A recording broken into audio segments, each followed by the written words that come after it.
Hey guys, I'm going to be walking you through how to use this Sitz bath. I am going to be postpartum in a few months, so this is something that I wanted to figure out sooner than later.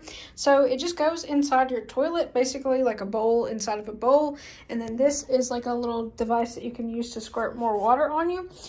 So I'm going to be using Epsom salt in the bath. You can just do warm water. There's a lot of different postpartum soaks you can try, but I'll show you kind of what it looks like. So it's kind of just like a little bowl. And then when you get done using it, it actually folds back into a smaller size. And then there's a little bag here that they gave you to put it in. So you can store it maybe hanging up somewhere in your bathroom. Okay, so I got my kettle ready and here is my Epsom salt. I'm not gonna put a ton in there, just about that much. And this is hot water. I'm gonna do this first so that I can kind of get the Epsom salt to dissolve a little bit. Okay. And then I'm going to add in some cold water, which we have a bidet. If you don't have a bidet, just use like a little pitcher.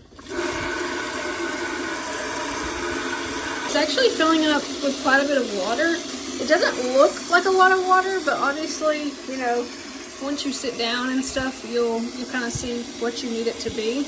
And then once it gets, here the Epsom salt, once it gets to this, it would start draining out the back of the toilet. Okay, and then I'm just going to put a little bit more of the hot water in there.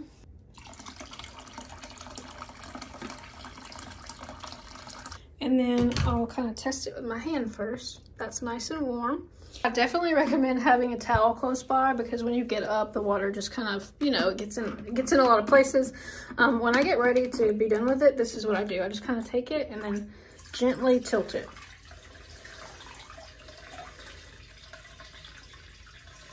Then I'll give my toilet a flush.